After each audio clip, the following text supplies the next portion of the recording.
Oustaz Amara Silla France. أعوذ بالله Chaîne من شر YouTube. الشيطان اللعين L'histoire à Sidou الرجيم Karimou بسم الله الرحمن Aoudou الرحيم Simila YouTube. Chaîne Silla sans fait. اللهم صل على سيدنا محمد الفاتح الماء أغلق Yabani والخاتم Aïdara لما Willy سبق Bali. ناصر الحق بالحق والهادي إلى صراطك المستقيم وعلى آله حق قدره ومقداره العظيم أمبدي سلامة بلا جلندو كرامات ولا كوفوني سلامة فولي نوي السلام عليكم ورحمة الله Abalmake na denke na kwa kalandendo Amara Silla France ambadon ka bima samedi le 10 juillet 2021 ambadon amanga kisa kitabu nofetula noye hasibu karimu dinu kisai sigi temene anye kisa injo hasibu karimu dinu jofen bisabani flana na noye volume 32 ambadon inshallah bi amana jofen bisabani sabananke eklo garseke manake minye ibino me ambadon sigi temene ango hasibu karmu dinu manami na dona hamamu kono ka jibo akumulo kan dron robe famaka surasi u gardu olu chaman na do hamamu kono ka kuri sabu o ya soro tamashin diledo nga ibino olu famu tali nyefe o ka soro ka mine ka tege fla da ko surasi do bulla ka ta fo premier ministre ye kuyi kwanga chemi nyini kanya ye kuyi abe karsa ka hamamu kono ambade on premier ministre ni aka delegation de wulla ko kunda hamam tiki ka hamamu ka premier ministre ka soro kana war badi hamam tiki ma utarani hasibu karmu dinwe ka dumunu dama ka minfon dama ka yiridon dama ufale kumana mi dumunina ka ala tanu kala barkada premier ministre dona kumala ya nyefo hasibu karmu dinu ya kwa nga masake de banana hasibu karmu dinu kuna ni baki ya mine anye fura dumantikiu ka fura kala makene ya ka fura gomantikiu ka fura kala makene ya dongo doni mi mafara bana ka tibo ala chapar anaka masaya masaka ere kishi banama ambade woni hasibu karmu dinu de wulla sisa premier ministre masake ka gouverneur olu kilingili kangorosiki munun bolu onu ka keleke chew olu chaman de wulla nim pale bele bain kono ku kunda masake ere dawro kan bana glanka dalemero mi wu kunda yenka ambade anyi sigi temene imblai amina taibi inshallah iklo garsege manake minye binome nam أعوذ بالله من الشيطان الرجيم ambade anyi tanganyini Allahu taala fe kabo iblisa la inuna jenyon bela jelen toroma shitane minkera farla kirun fenye kabo Allahu taala kan nemala بسم الله الرحمن الرحيم ambade o ko fa yan sinsini Allahu taala to barkamaye masaminya damine no masakele indi bina laba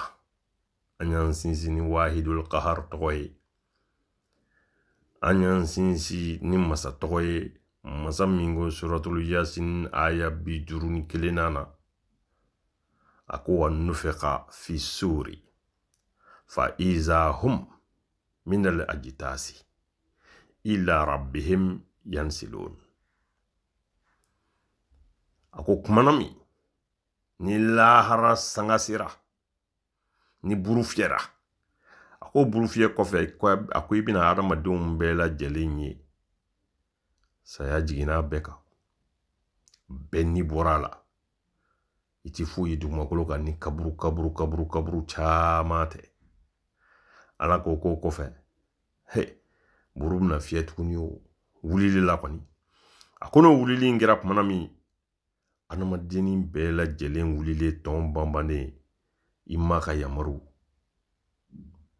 o magenna ibinu bela jelenye u bole o kaburu kono u teliya bato do u ton bambale do buku mamage lahara kena koni benye shini be mati manyi nga ta amna tami yo amga tami bi lahara do mati manyi ngola yashin haya bituru ni flana na Allah ta'ala na mundaka ko kalu ya wailana man ba'asana min markadina haza ma wa'ada rahmanu wa sadaka al-mursalun. Chapar jenaya wanew shoni wanew mogo munum bana ka bayake mogo munum bana ka saran alanye gino ni bangela meshi donaw produit munaw disabri baliw sobie talaw hasidiw dangadiw mogo korofolaw dabaljugu kelaw nin dama munum mega bato fulama ke utu ka bato kitiw don nin dama farale nyogon ka ko wuli manake kumana mi o yoroni bela jele armadini kunango bini kanto ko anw ta bonne de bi de anw ta wuyo bi joni yon wuli ka bon an ga sunungo ina de kono kera melekaw bi kumata melekaw ba fo na ma bi ko nyedo bi di dunyi hine masake no rahamanu masake akunye ledu mindi ka fo abina obefa ka klaka obewuli kana unyinga ka kelu na ka foliu na kiraw chirawma bido nyesigi de kama na bimo chirawma bido nyesigi de kama wajulu kila sebo nana aka kishi binyanga tadema bido mi ledu tarawye hine masake fede o do indi selen fleni chopo orobe manin kafiru bu konto ja kiraw ye cien fukui ko la harabise ya sele nga on tabone sabu on mana ni foyi nyumanye ya on temena ni dungode ko saya ko fe fuite masaka mimina ambe wuli an salen ko fe ka kla ka tan juger mbadon anyan sinsina toy nam Allahumma salli ala Sayyidina Muhammadin wa ala ali Sayyidina Muhammad. Madin ko fe amme kisi ani nema chama nyini Allahu ta'ala fe dante kisi ni nema mina damne kuma te kisi ni nema mina ban kuma te kisi ni nema mina hake te kisi ni nema mina ko suru zamizamiyu makiyu madaniyu na sudingi salmonka ansela dafo la sokaira maka ansela kira labanka ansela nabiyuma labanka urwatul wuska Seydul Qawnini, Seydil Bashari, Imamul Mutakina, Mbadiun, Seydil Mursalina, ansela na sojungi salmonka. Mbadiun ko fa ame do ka nga kramko e ka do ka anga ka iduro hi a Seydi Sherif Usman Madan Haidara. Aforali de mako jadduhu nasr li haqq bil haqq. Aforali de mako fa'alul qariyati. Mbadiun a Seydi Sherif Usman Madan Haidara anadiun anyu kalfa la masamta ka joninga kalfa cien ala kanu kishi ala kanu tanga anyu kanu jien kono chukumi ya rabbi u kanu ni ala ka ke boda ya mbulu jien an lahara do ala ka nyewu no fetu ba jamaw la ka do alijina kono anan zuru ya bela jere ala ko ke akala bunya kama kira na sudu horoma kama solli ala Muhammad wa ali Muhammad wa salim nam. Le souverain Karazdan dormait, visage recouvert d'un d'une voile. Mbadin hasibu karmu dinu abe dugumina abe jamana mina am masake Karazdan kuna ni baki o keleme ka labo dimin gele ko jugu fe hala nyetsega yele adalimbe sanu kalakaka ka dibaju danan dagelemu brifni dagelemu ko luda o kalaka inga masake dalimbo ka brifno birala hala nyeda mbadiun o fan fiti nini de boleno sabu kuna ni baki keleme ka farukulu bechi akani masaya bay o masaka do ani banache premier ministre ni hasibu karmu dinu anu no fe jama banunu utamana ni nganu jo setiki ka sebanela chapor sebetiki ala de Telle était sa souffrance qu'il gémissait. Mbadon ko ala ni bana toro gelaya ko jugu fe masake ka kuna ni baki o dimi bunya ko jugu fe masake abi nguna chogomi abi ngunate nam Lorsque Assib vit tous les souverains du roi et ses pompes qui l'entouraient. Ako kumana mi ni Hasibu karmu dinu yi ko yelema ka gouverneur chama ye ka ministre chama ye ka kɛlɛ général chama ye ka kɛlɛkɛden chama ye ka masakɛ dale ye k'a ye k'a fɔ nin de ka mara tun bɛ nin bɛɛ kan nka nin jamabaden nin fangaba in o si ma se ka don ni tɔɔrɔ cɛ nam. Il fut sur le point de perdre la raison. Hasimu karmu dinu a ye se segin ala ma wallahi a y'a dɔn nin diɲɛ in tɛ to yɔrɔ ye a y'a dɔn ko nin diɲɛ in ye fu ye maa man ka diɲɛ ɲini. Hasimu karmu dinu a deguna ka se degun yɔrɔ la a kɛra i n'a fɔ a ka kiri hujunu bonya kojugu fɛ nin fangaba in b'e la i dalen bɛ sanu kalakaw kan nka bana b'i la i ka nin jamana mun baden marali ma nafa foyi ɲɛ ye u si ma se ka bana in kɛnɛya u ma se ka dimi ta ka bɔ i kan nam.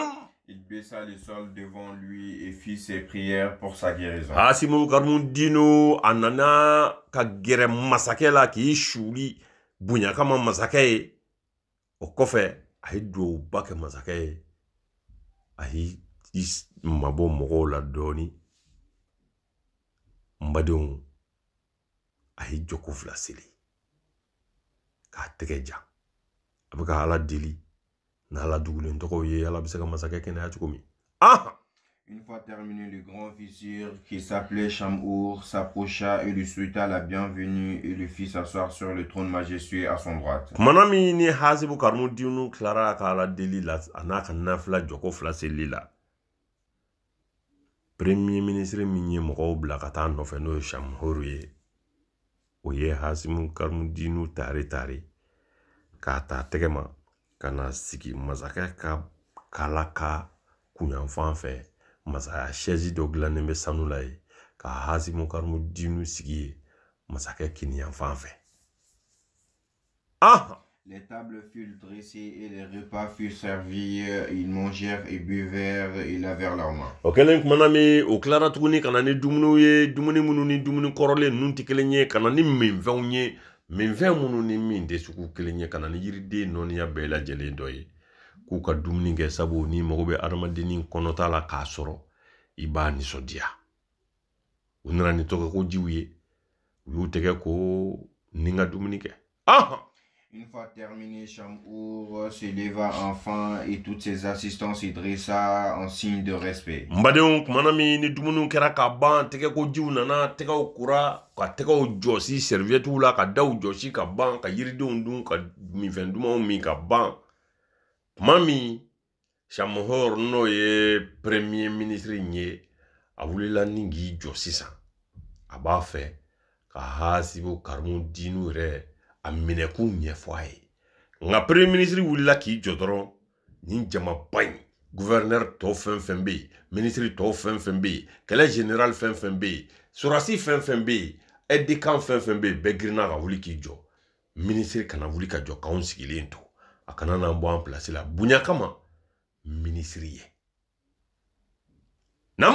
Il se tourna vers Assib et s'adressa à lui en ces termes. O kɛlen kumana mi premier ministre y'i ɲɛsin Hasibu karmu dinu ma a y'i kanto Hasibu ma sisan a ɲɛsinen kɔfɛ a ma a bɛ ka kuma ɲɛsin Hasibu karmu dinu ma nam. Nous sommes à tes services et te donnerons tout ce que tu demandes. A ko Hasibu karmu dinu an b'a ɲini fɛ bana min b'an ka masakɛ la maa kelen min bɛ se k'a furakɛ e don a fura bɛ maa kelen min bolo e don wa Hasibu karmu dinu ni ko an ka min kɛ an b'o kɛ an ka masakɛ bɛ se ka kɛnɛya sɔrɔ cogo min ni ko nafolo min o bɛ d'i ma i mago mana jɔ fɛn o fɛn na o bɛɛ bɛ d'i ma an ka masakɛ bɛ se ka kɛnɛya cogo min o kuma an ka masakɛ furakɛ nam. Il prit ensuite le jeune homme par la main et le conduisa à côté du lit où reposa le roi. A ma wuli fiyewu a nana Hasibu karmu dinu ta tɛgɛ ma ka wuli n'a ye ka taama n'a ye dɔɔni dɔɔni ka taa n'a ye fɔ masakɛ yɛrɛ masurunya na masakɛ kunyanfan fɛ premier ministre de ye nin kɛ Hasibu karmu dinu na n badenw ko maa kan'i ta maa fɛ ni kungɔtɔ maa ta ɲɔtigi fɛ kungɔ b'a fa premier ministre abeka yire doga suku bela sabu mako be hasibu karmudinu na nam Hasib tendit la main et découvrir le visage du malade. Oyoro bela jelena premier ministre tege bamba ninga fini fengema min daleme masake nyeda bakitola aye fini mbo masake nyeda la ka nyeda nyira hasibu karmudinu na nam Hasib considéra et constata qu'en effet la maladie était très avancée et fut très frappé. hasibu karmudinu nyedara masake nyeda ka manami aye somi soro hakli ya fwaye kuni bana injugara de bana injugara bana nyere sira yorola o yoro jana sa hasibu karmudinu ajatigera hakli mauna nam Le grand vizir s'inclina pour lui et lui baissa la main et lui tient ses discours. Premier ministre yi shuri hasibu karmudinu ye anyaji bika shuru chukomi anyaji bi shurute abika hasibu karmudinu deli ayi teke fla bamba ka hasibu karmudinu mina se inflama abina kumaye abina deli abina mangutu wala sa kaseka so masake kaseka froke nam Nous souhaitons que tu soignes notre roi et on te donnera tout ce que tu demanderas. Voilà ce qu'on entend de toi. hasibu karmudinu amana ndiye bajimala ankoi anna ku ye niye yande kanga masake kenaya masake hinana aya marani ladiriya ye hasibu karmudinu amma kanu masake nga amfara nyogonya okuma ammi min fe naku min bilaya mineni mi nanyo nanyi imineni remminge kanani ya ku min belade masake mfurakel do idamana min fo nafulo law bidima Je suis certes le fils de Daniel, prophète de Dieu, répondit Hasib. hasibu karmudinu ko nawmane do ne diye nabi nyuma min kunye Danieliu o deye ne sigatala nam Mais je ne connais rien à la médecine. akonga okana siga fiu neti fui do banafurala Je n'ai rien retenu bien qu'on m'a mise 30 jours à l'apprendre. ako ne blara banafura dona wane ukabolo ka kile bisaba uba fonye chumi abi bongono te wallahi fura kile matungono mimi bana min furake kile bisaba bana dona wane ulu e kile bisaba ke kane kala bana furala ngama fu do bana furala J'aurais pourtant bien aimé soulager votre roi.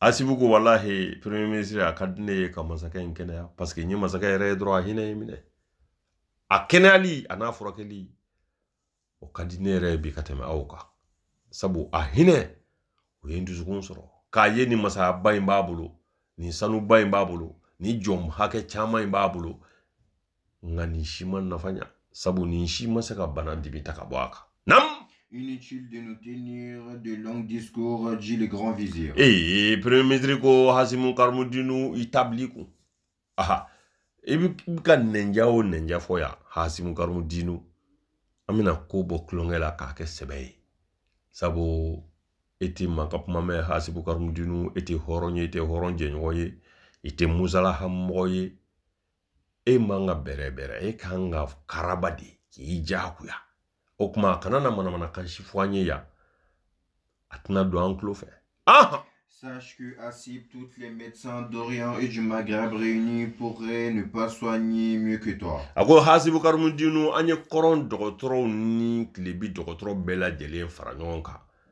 ubeko ko masake ka bana fura tu bolo ka fura be chekele min bolo ka toko be kitabu kono ka kombinye koni nam. Et comment pourrais-je soigner si j'ignore du mal et de son remède? Hasibu ko aw ko ne ka masake furake mba furake togodi ka soro bana min ba la nti bana inshido fura ere min be bana nanto fura ere fena do nam. Tu détiens le remède, dit le vizir. Premier ministre ko bana ndu fura bi bolo ko hasibu karmudinu ajariya bi bolo amajaya bi bolo Si c'était vrai, je l'ignorais. hasibu karmudinu ko na ya soro bana in fura kon mene bolo nyangmane reto kalama nam. Tu le connais parfaitement, c'est la reine des serpents. Premier ministre ko hasibu karmudinu bana in fura bi bolo waiba fura ere don koy ako nima bana in fura ere don sauka masamzo nam. Tu sais où elle demeure, tu l'as vue et tu as séjourné chez elle. Wa sauka masamzo hasimu karumdinu ya ye inyela.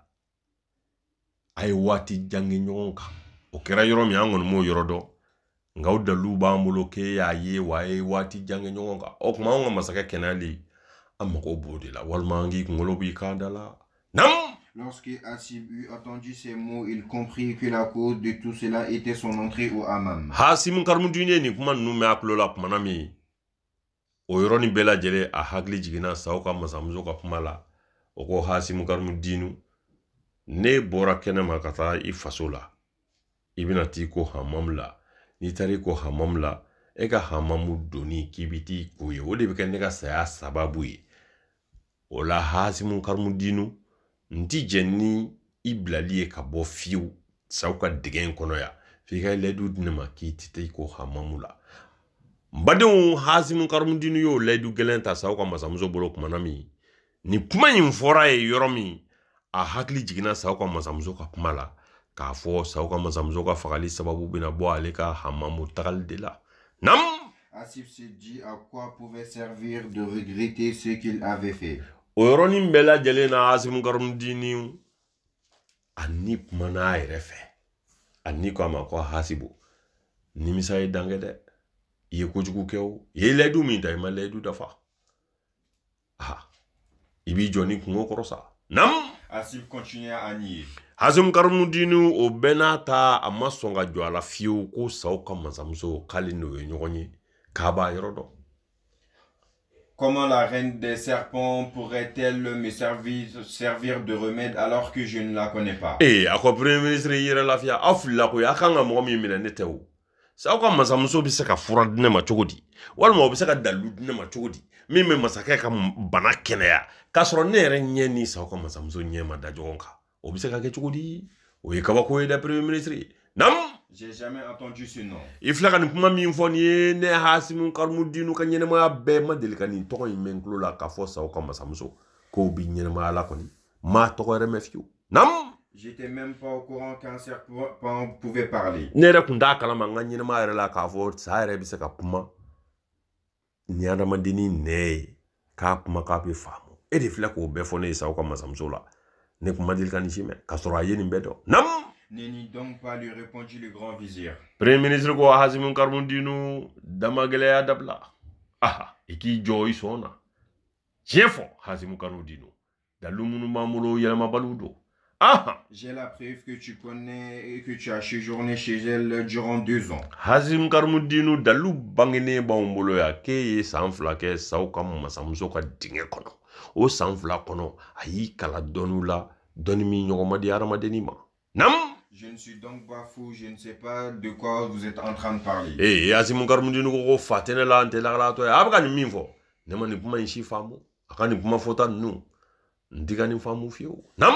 Le grand vizir s'est fait alors de faire venir un livre. Oyoroni bela jele na premier ministre yi tege kori aka barakela douye katamashine kuye. Oyoroni bela jele na unana ni kitabu doye kitabu koroba. Nam! Il l'ouvrit et le feuilleta un moment et y lire un passage. Mbadeo aye kitabu indaele amana feuille do tourner abe feuille were tourner amana feuille do dabri abe do were dabri anana sero do la ayi joye ayo seveni kalani damene. Nam! La reine des serpents rencontrera un homme qui séjourna chez elle durant 2 ans.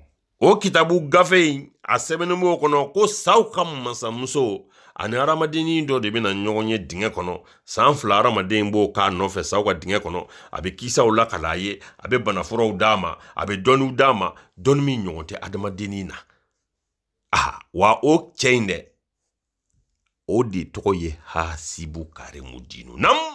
S'il s'en retournera, il reviendra sur la surface de la terre, il entrera dans une hammam et son ventre noircira. Waka do no chain mini sauka masamzo na sanfla ke nyongon fe dinge kono.